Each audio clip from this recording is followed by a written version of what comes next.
La confrérie des dignitaires et adeptes de Tronkweto Deka Alafia de la commune d'Alada ont aussi sacrifié à la tradition ce vendredi 3 juin 2022. Environ 500 plants mis en terre sur 2 sites dans la commune. Il s'agit du siège historique d'Agbanou et du siège de la commune à Alada Centre.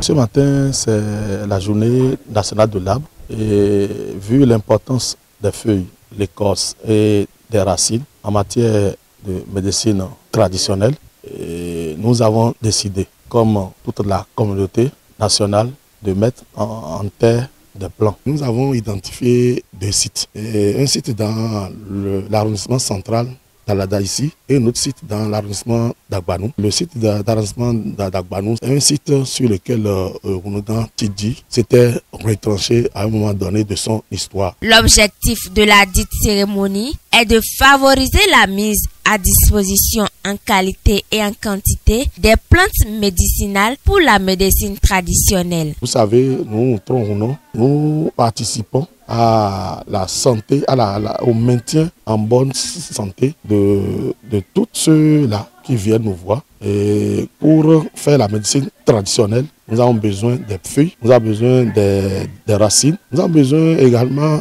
de l'écorce de certains arbres. Or, pour avoir tout ça là, il faut planter des arbres. Nous nous sommes rendus compte de l'importance de l'arbre dans le travail que nous faisons au quotidien et c'est ce qui nous a poussé à nous mettre ensemble pour aller dans le même sens que le gouvernement, c'est-à-dire faire du reboisement une affaire de tous.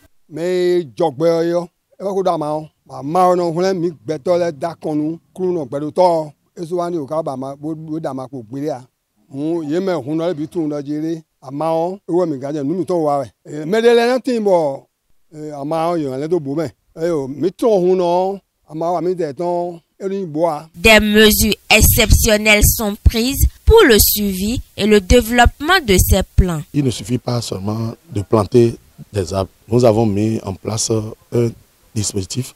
Vous savez, tous les 12 arrondissements de la commune d'Alada sont représentés ici. Et nous avons mis une veille en place pour suivre ces arbres jusqu'à un âge donné. Très engagés, ces adeptes et dignitaires du culte de Tronkweto Deka Alafia ont adressé un message à l'endroit de la communauté Tronc du Bénin pour un reboisement adéquat.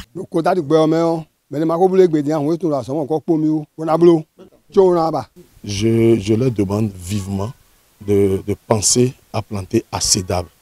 Nous en avons besoin pour la santé humaine parce que la plante, c'est la vie. Et si nous avons assez de plantes, je crois que nous allons guérir beaucoup de maux dont nous souffrons. Un arbre, c'est la vie, la santé parfaite, la prévention, la guérison. Un être vivant qui a besoin d'un entretien adéquat pour un environnement meilleur.